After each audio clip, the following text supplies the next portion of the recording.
The challenges that the society faces today, the call that the society faces today, is in many respects outside of the scope of this course. In the sense that this is a historical course, but in the sense that this is a discernment course. Everything that we've been looking at up until this point is related to that question, and I hope that it has been obvious. That is to say, um, I am an unabashed presentist in the way that I have presented history in this course. I've presented history as a way that we can learn better from the past about how to discern where we are in the present.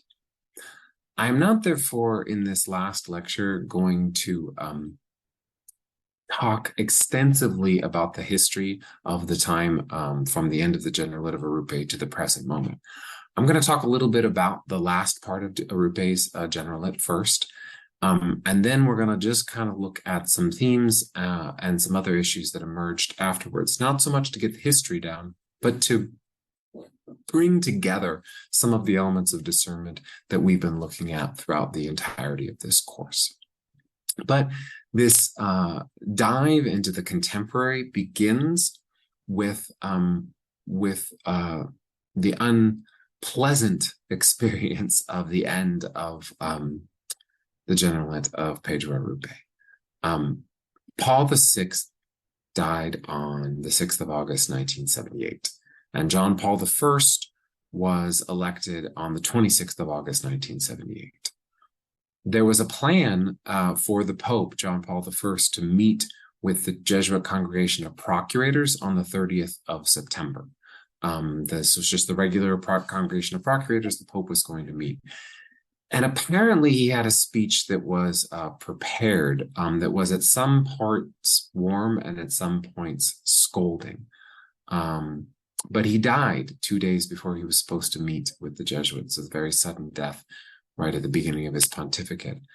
But apparently one of the things he had written was that he was going to say to the Jesuits at the Procurators meeting was, do not allow the teaching and publications of Jesuits become a source of confusion and disorientation.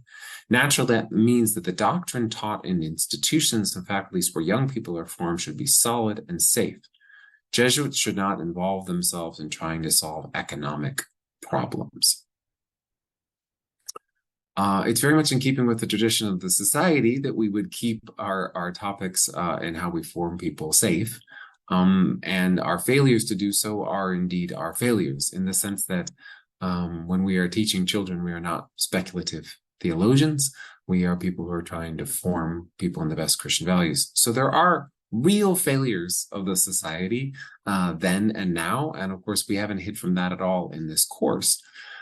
But this point about the Jesuits should not involve themselves in trying to solve economic problems is another thing. Because what that really is implying is that the Jesuit involvement in liberation theology in Latin America is too political. And that depends.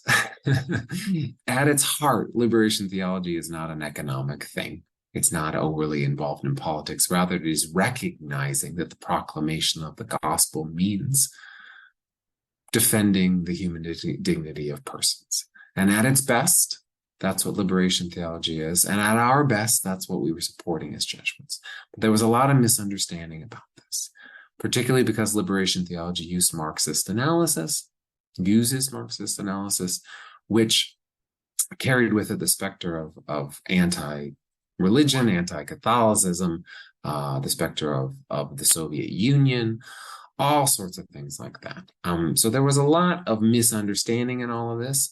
And I don't want to get into the particulars of liberation theology or who was right or who was wrong, but what I do want to do is to defend the basic stance of the Jesuits who were involved in liberation theology as being rooted in their identity as Jesuits, rooted in their call to serve the church in obedience, but to help souls where no one was helping souls, to go where the need was greatest and no one else could go. And that sometimes gets us into trouble, and it always has.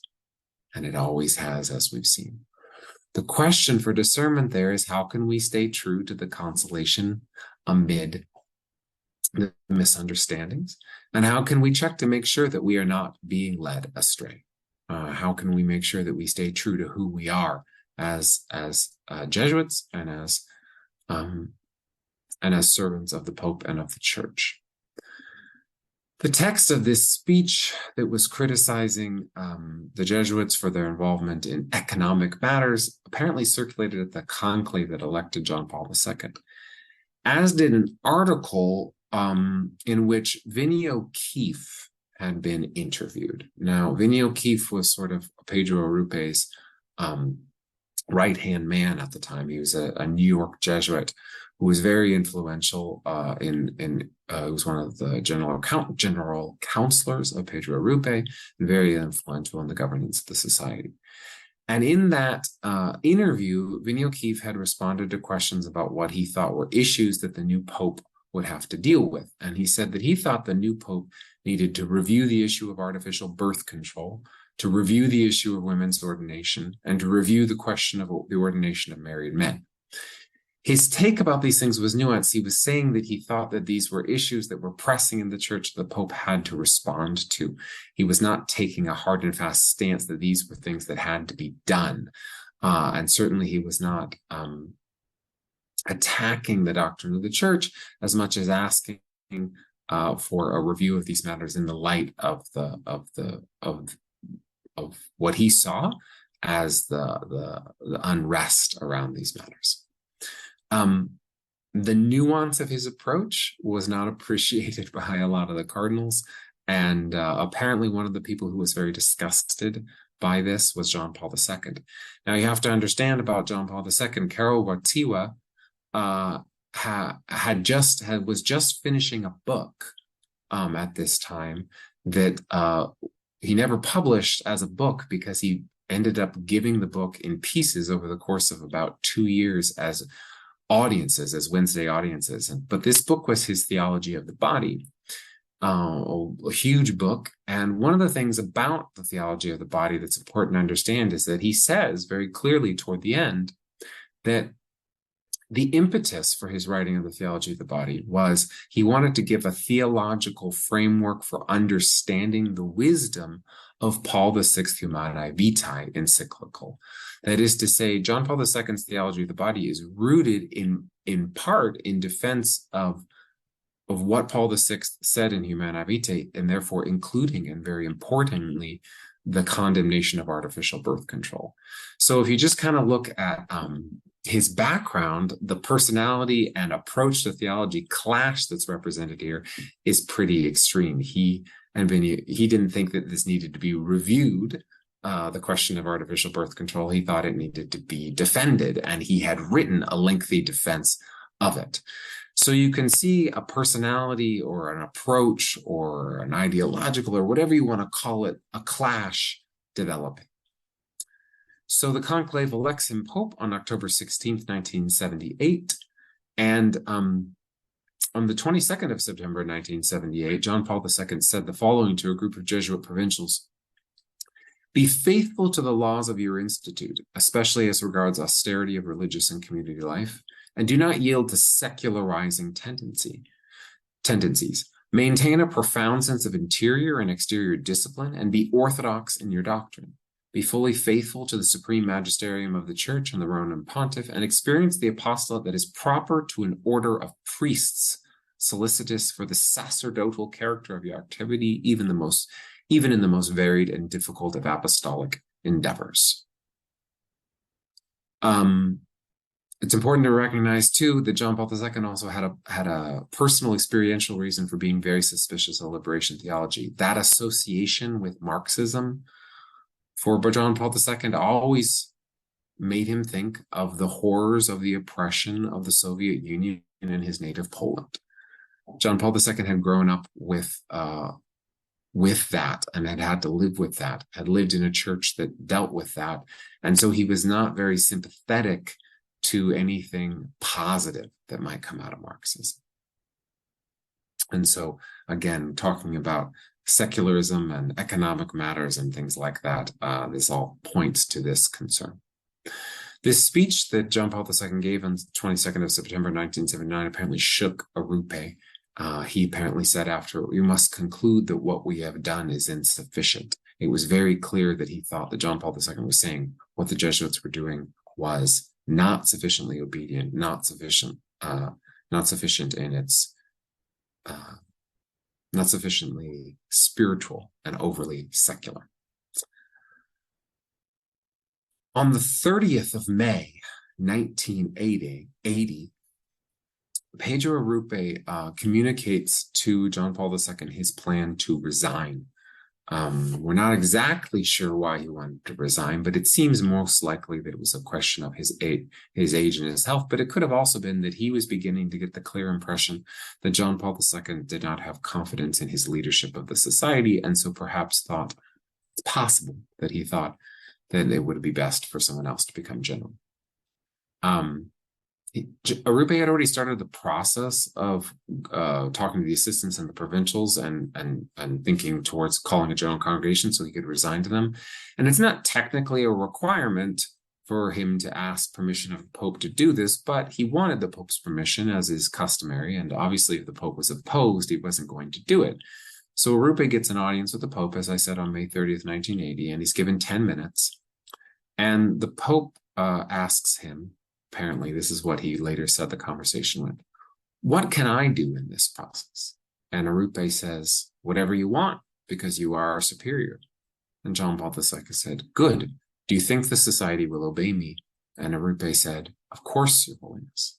And John Paul II said, "Good." And then he didn't say anything more. But 13 later, he got a letter, Arrupe got a letter from the Pope telling him to suspend the process of calling a general congregation. What Arrupe did not know is that the Pope had already begun an investigation into the society at this time through his nuncios. And so Arrupe sort of realized that there was this whole sort of concern on John Paul II's point about the direction of the society, and it seems like a lot of his concern was that Vinnie O'Keefe might be elected the next Superior General of the Jesuits. It seems that a lot of his concern was that this guy who clearly doesn't get it, who clearly doesn't get theology and obedience and other things like that, might be the next Pope, this secularizing person. Seems to be what John Paul II's attitude was. So there was great misunderstanding, I think, of Vinnie O'Keefe, but also there was great just lack of communication, different views of what the church should be doing, all sorts of problems complicating all of this. And in the middle of all of this, on the 7th of August, 1981, Arrupe has a stroke.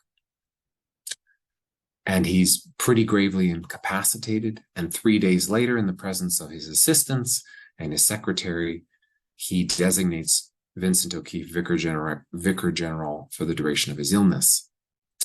On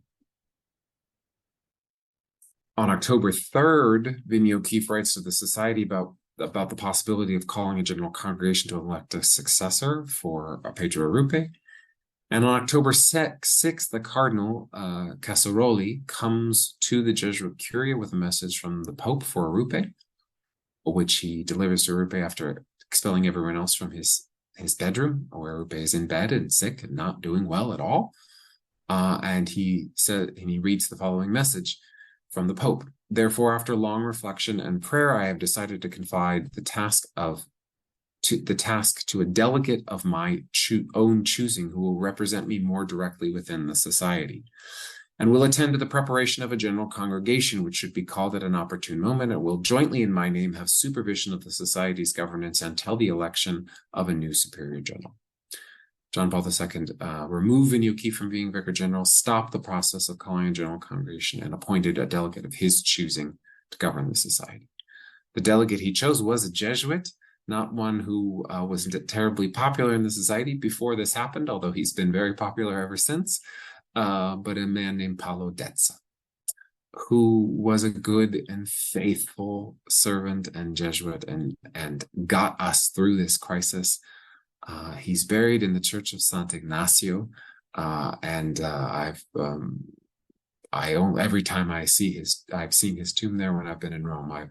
I always pray for him pray in great gratitude, because he shepherded us through this very grave moment in the history of the society.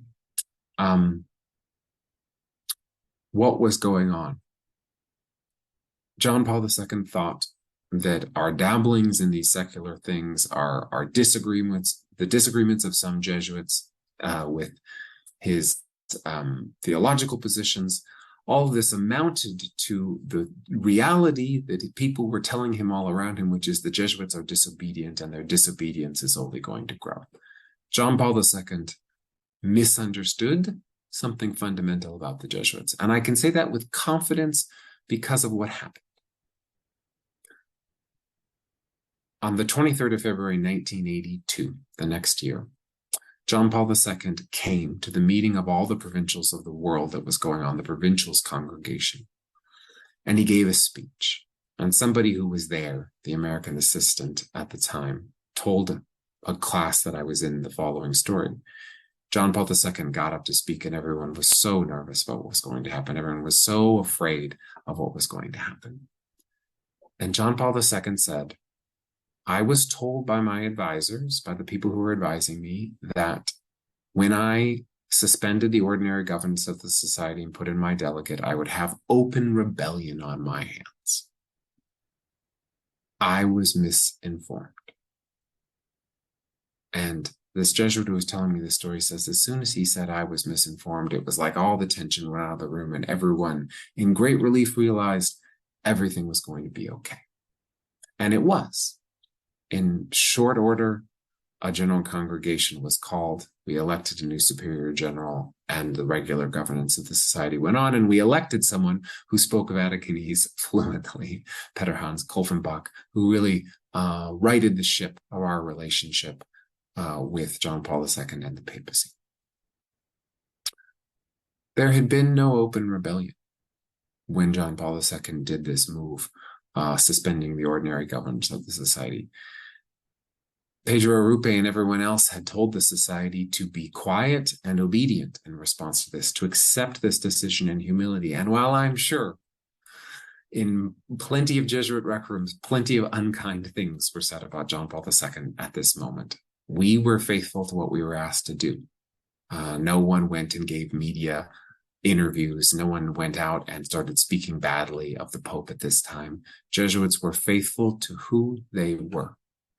We got into this mess by trying to be faithful to who we were at GC 32, when we decided that to be faithful who we were meant to recognize the element of justice that is integral to combating atheism, to proclaiming the faith, to being who we are as Jesuits. But we were also faithful to who we were when John Paul II took over the governance of the society, because we stayed obedient and we stayed humble. That's fundamental to us as Jesuits. It is fundamental to us as Jesuits that we know how to do both things, that we know how to stay true to the particularities of our charism. But part of that is the particularity that we do what we do in obedience to serve the church, to be available to the church in our own way, which is always going to cause misunderstandings and always has. It's always going to involve us in controversy, but always at the service of the church, in real obedience, not in an obedience that makes us unthinking or uncreative, but in real obedience, faithful obedience. The similarities of today are not that strange when you look at the difficulties of today are not all that strange when you look back at how similar they are to things we've faced in Jesuit history. We've always been facing issues of how to evangelize, how to preach the gospel to the hospital, how to serve the church hierarchy, how to reach new frontiers, how to discern the movements of the Spirit. These have always been our call, and this is the moment that we live in. We live in another moment in the world and in the church where there's great dissension and great confusion, and where the Jesuits have a wonderful reputation in some areas and a terrible reputation in other areas. But what we've been doing better since GC 31 is staying true to the consolation that moves us, at least at the highest levels of our governance, of staying true to the consolation of being who we are, obedient and discerning in our obedience. And the superior generals we've had, Peter Hans Kolvenbach, Adolfo Nicolas, and now Arturo Sosa, get that very well and have led us very well in that regard. Not flawlessly, because we are not flawless people, but faithfully. And so there is much that we can learn from the past controversies to recognize this is not, it's always, the Jesuits are always in uncharted territory. And yet the wisdom of the past teaches us that first of all, there's a lot of similarities with the past. And second of all, what is key is the freedom and the availability of who we are as we stay faithful to Christ and to Christ's church, to our superiors. And part of that fidelity is to discern where is the greatest good and what is the best way to be of service and to be obedient. And so that is our call in all of this, to go forward in that fidelity and in that discernment. Thank you.